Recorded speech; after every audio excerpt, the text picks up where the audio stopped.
Let's Get Down to Business is presented by Bravo, the marketing arm of Ash Brokerage Corporation, the practice enhancement company. All this week, it's the Business Succession Blueprint. And on today's show, the sale of the business with special guest Nate Sachs, the creator and architect of the Blueprints for Tomorrow. Hi everyone, I'm Steve Savant, syndicated financial columnist and contributing author to Backroom Technician. Let's get down to business. Well, welcome to the show again, Nate. Thank you. Day 3, appreciate that. I'm looking at, and there's so many out on his website. There are so many, I think it's an anthology. It's a collection of 14 blueprints, or depending upon your broker-dealer, anywhere from 12 to 14. Okay. Well, today we're going to Do you talk like how I about... did that, depending upon the broker-dealer? Depending upon your broker-dealer. Of course, we always want to salute the flag of compliance, of course. Today, I want to talk about the basic one, though. This is kind of like, I call it my cornerstone. If you get this, you might get the rest of it pretty easily. Right. The sale of a business, when I think about it, my mind always punts. I'm so sorry to say, this is how my training has been, how I was brought up in the business. I just punt automatic. Buy, sell. Is it a buy, sell? Is it a cross purchase? Is it a stock redemption? Is it a wait and see trust? I just normally default to that kind of advisory thinking. I mean, I'm a product of people of my mentors. That's our history. That's our history. When I read this, your sale of your business, I'm going, where is any of this? None of this is in here. Because we need to talk about emotions, philosophy, heart, before we talk about mechanics. Talk a little bit about, when we talk about this, I'm talking total systemized business. That phrase is an enormous phrase. Right. So tell me, what do you mean by total and systematized? There are 3 options for a business owner. Sell the company to an outsider, transition it to an insider or insiders, or become passive. All 3 of those are required that the company be systematized. Buyers, or those that are left to run the company in your place, want systems and processes. And business owners are notorious for not doing that. How can but most of the business I know, Nate, it's all up here. That's right. How do they get it from here into a system? We start by telling them every time you're frustrated, every single frustration, Steve, it's either the lack of a system or lack of someone following a system. Start there. I literally, to this day, still keep a yellow pad in the front seat of my car. When I get frustrated, I'll say, hey, you know what? Either we don't have a system in place for that or someone didn't follow it. And then we create a system. Mm-hmm. I believe in systems books. The entire business should be what I call McDonaldized. That's how we need to run our businesses, and that's how our clients should be running their businesses. Do they find it tough to coming in from there? I controlled this whole thing in my head for 30 years. Now I have to get it down on paper. I have to get it into a system. Do they balk a bit on that? Oh, sure we do. I'm asking them to leave their comfort zone. I'm asking them to work on the business, not in it. That's a paradigm change, and none of us want to make a paradigm change. How necessary is this to grow? Without it, you're already starting to die. All right, so if we have business, remember, about 20% of our audience is consumers and business watching our show. Okay. You're saying, this is what I just heard you say, systematized businesses have a better opportunity in growth mode than ones that are not. Absolutely, and to verify that, go on to our survey that we created called balanceindicator.com and answer it. And is that the actual It's email? called balanceindicator.com. Take you 2 or 3 minutes, and it'll show you in your own practice how you've lost balance. These people have lost balance, and they want to regain it. That's why they're receptive to what we're doing. When I'm looking at this, I'm just trying to be the normal guy. And you say, hands off your business, right? You need to become hands off. Right. It's like my baby. You're telling me to let my child They go. have raised these embryos to young adults, but they're micromanaging. Mm-hmm. They're wearing too many hats. They're putting out fires. They're assuming responsibility, Steve, for those that aren't. A lot of times they're making $15, $20 an hour time-wise because they're not doing what they do best. They need to do what they do best and get rid of everything else. This kind of idea, though, sets them up to attract not just 1 or 2 buyers. This actually helps them attract several buyers. Or more importantly, it gives them more flexibility because a lot of our businesses today are not going to attract outside buyers. They're just not big enough. I mean, ours, yours, mine, anybody's. So if they want to do an inside transition to family, key employees, management, or the most popular option today, become passive, they've got to have systems and processes in place.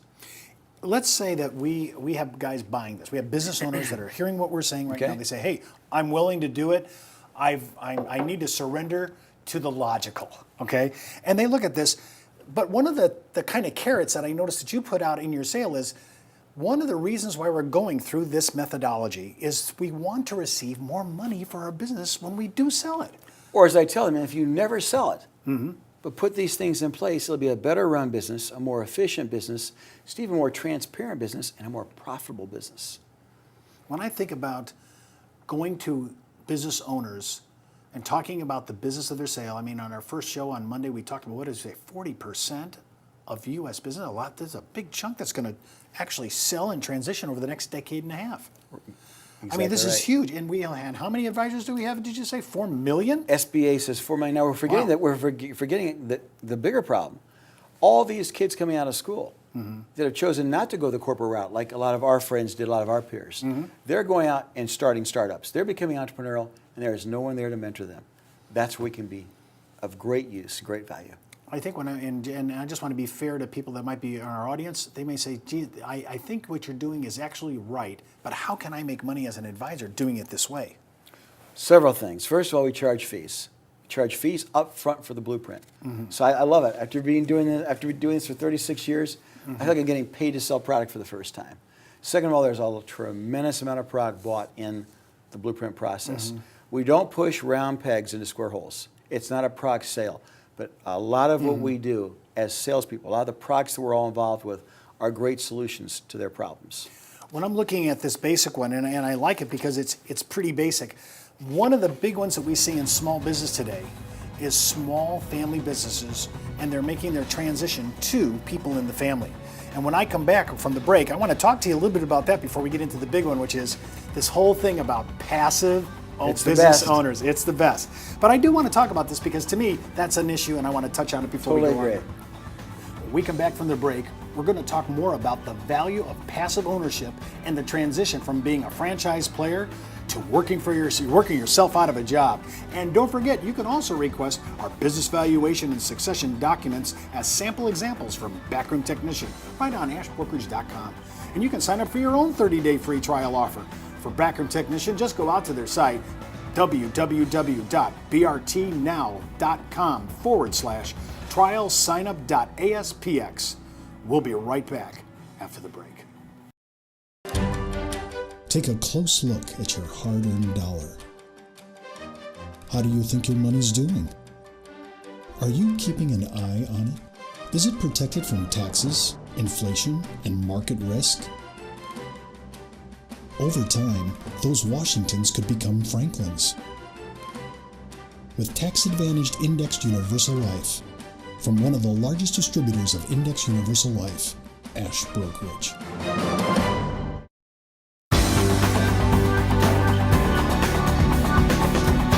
Well, welcome back. I'm Steve Savant with Nate Sachs. And remember, you can visit Nate's website at www.bftadvisors.com.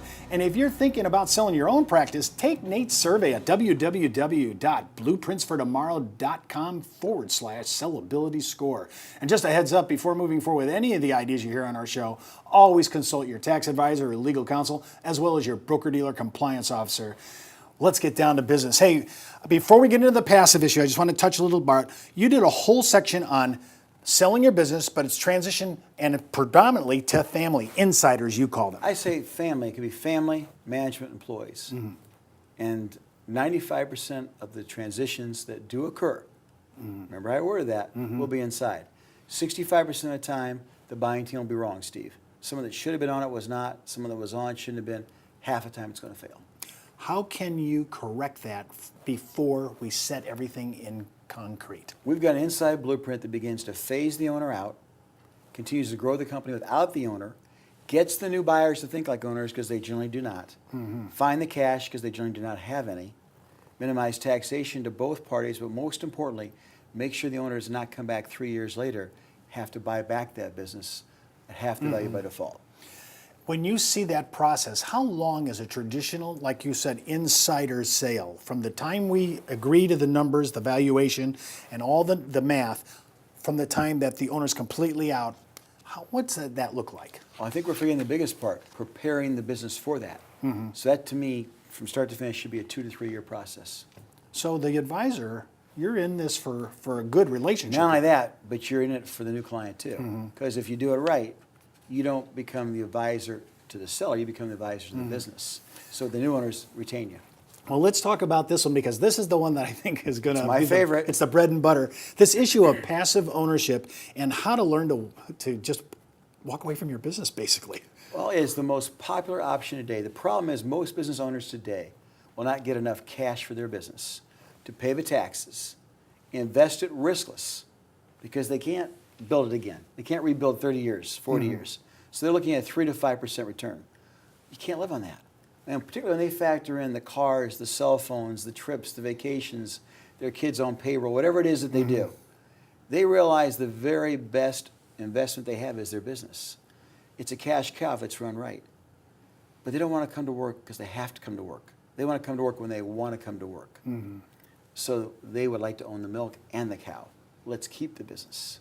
In your experience of doing this now, and this has been on the street for 10 years, right? Yes. And you have now 500 advisors with you on this program. 500 advisors have gone through this program, yes. When I'm looking at this, it is a tough transition for the actual owner to become so passive that he's not a franchise player anymore. He's not batting cleanup. He's not leading off.